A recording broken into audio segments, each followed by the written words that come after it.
Par contre, je pense que la prochaine rencontre, ou avant la prochaine rencontre d'ailleurs, s'ils me demandent vraiment ce colloque, c'est moi qui leur poserai des questions. C'est moi qui les interrogerai. Oui, pour leur dire, quelle église êtes-vous? À quelle église avons-nous affaire? Moi, je voudrais savoir si j'ai affaire à l'église catholique ou si j'ai affaire à une autre église, à une contre-église, à une contrefaçon de l'église. Or, je crois sincèrement que nous avons affaire à une contrefaçon de l'église et non pas à l'église catholique. Pourquoi? Parce qu'ils n'enseignent plus la foi catholique, ils ne défendent plus la foi catholique. Non seulement ils n'enseignent plus la foi catholique, ils ne défendent plus la foi catholique, mais ils enseignent autre chose. Ils entraînent l'Église dans autre chose que l'Église catholique. Ce n'est plus l'Église catholique. Ils sont assis sur le siège de leurs prédécesseurs, tous ces cardinaux qui sont dans les congrégations et tous ces secrétaires qui sont dans les congrégations, ils sont là où à la secrétaire d'État, ils sont bien assis là où étaient leurs prédécesseurs, mais ils ne continuent pas leurs prédécesseurs. Ils n'ont plus la même foi, ni la même doctrine, ni la même, ni la même morale même que leurs prédécesseurs. Alors, c'est pas possible. Et principalement, leur grande erreur, c'est l'œcuménisme. Et l'œcuménisme, ils enseignent un œcuménisme qui est contraire à la foi catholique.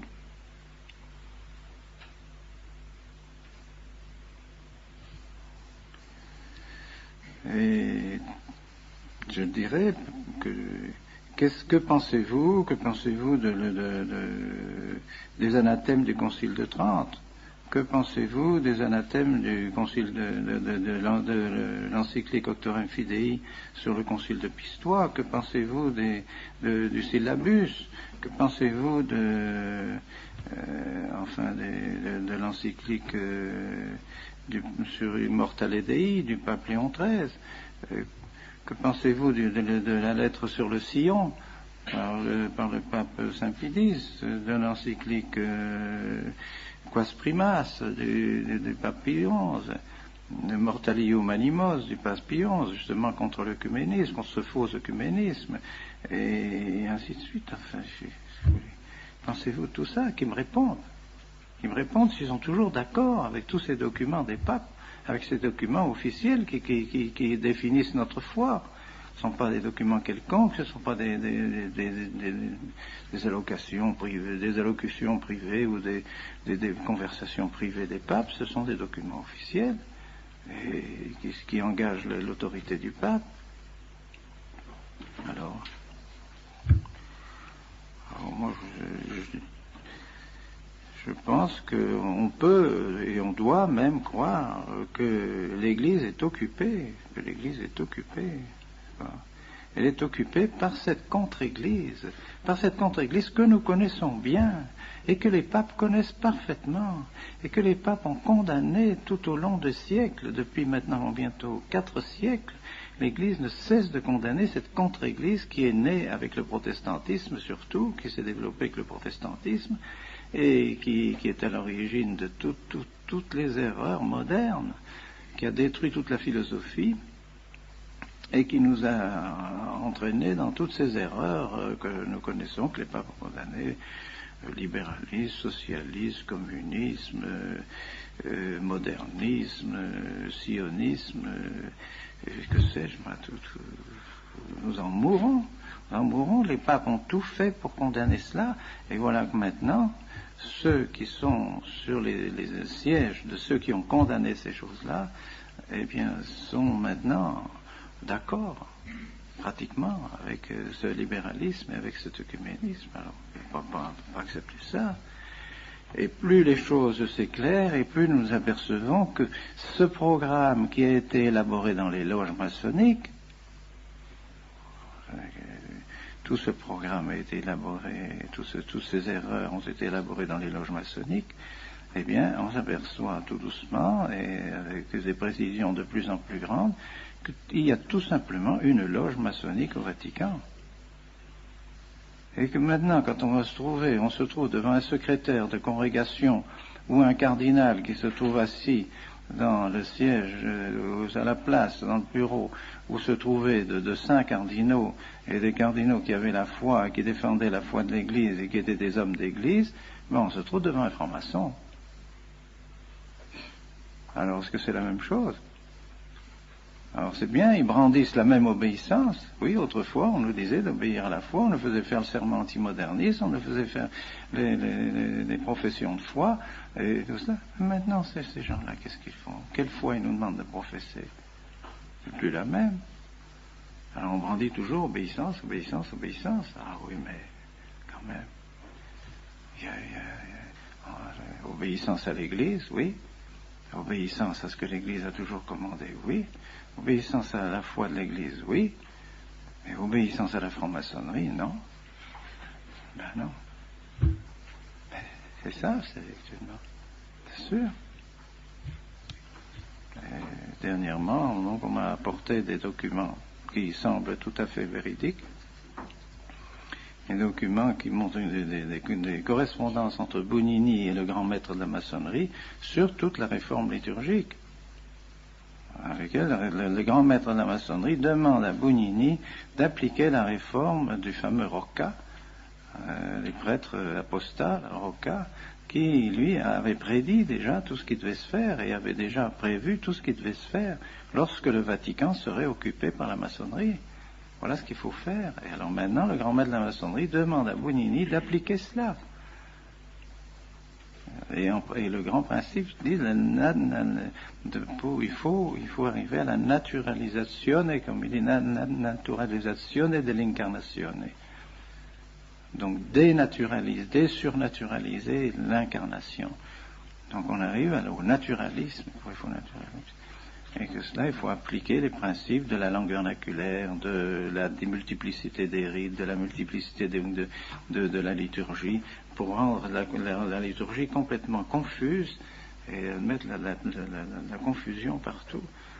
Et les oppositions entre les différents rites. Alors Bugnini répond qu'il est tout à fait d'accord. Il est tout à fait d'accord pour cela, mais qu'il faudra un certain temps, il faudra peut-être 10 ans, mais en l'espace de 10 ans, il y arrivera, et que la confiance que lui accorde particulièrement le cardinal Lercaro et même le pape Paul VI, avec cette confiance qu'il a, il est assuré de pouvoir arriver à ses fins. Et il nomme tous ceux avec lesquels il travaillera dans la curie romaine, tous ceux qui, eux aussi, ont des attaches à la maçonnerie, alors qu'il pourra travailler avec eux, mais il faudra en placer certains, il faudra les mettre dans certaines congrégations, afin de pouvoir mener le travail à bien. Il faut que toutes les congrégations soient plus ou moins infiltrées, noyautées par des membres de la maçonnerie, qu'il nomme un tel. Il faudra chasser celui-ci, parce que celui-là nous gêne, il est contre nous, alors il faudra le faire mettre dehors. Il faudra supprimer la congrégation des rites, mais c'est pas la congrégation des rites, c'est la congrégation des sacrements, et il a réussi à supprimer la congrégation des sacrements pour tout mettre sous la congrégation des rites, par conséquent tout mettre sous son autorité. Tout ça, il le dit dans les lettres au grand maître de la maçonnerie. Alors, qu'est-ce que vous voulez? Ah non, qu'on ne nous parle pas d'obéissance. On va bien obéir, bien sûr, nous sommes les plus obéissants à l'Église et à tout ce que l'Église a toujours enseigné, toujours voulu, mais pas à des hommes qui travaillent à la destruction de l'Église à l'intérieur de l'Église. L'ennemi est à l'intérieur de l'Église, le papidis l'avait annoncé, la Salette l'avait annoncé, le Fatima l'a annoncé, tout est annoncé de manière publique. On sait que l'ennemi va s'introduire à l'intérieur de l'Église. Eh bien, il y est. Alors qu'ils ne viennent pas demander, il faut arrêter les ordinations. Qui demande d'arrêter les ordinations? Qui demande de ne plus faire de bons prêtres? Qui? C'est le Saint-Esprit ou c'est le diable? C'est clair, quoi. C'est clair. Est-ce que un pouvoir normal dans l'Église peut demander à un évêque de ne plus faire de bons prêtres? Est-ce qu'un pouvoir normal dans l'Église peut demander une chose pareille? Peut demander de supprimer les séminaires, des séminaires qu'ils savent, bon, ils le savent, ils l'ont dit, c'était des bons séminaires. Ils savent que la doctrine qu'on vous enseigne est la vraie doctrine. Ils le savent. Ils l'ont écrit. Ils savent parfaitement. Ils l'ont écrit dans le rapport des visiteurs. Les visiteurs l'ont dit, ils ont fait un excellent rapport en faveur du séminaire. C'est ce que le cardinal Garonne m'a dit à moi-même quand il m'a demandé de venir à Rome. Il a dit, oui, le rapport est bon, nous savons que le séminaire est bon, etc. Alors, pourquoi fermer le séminaire?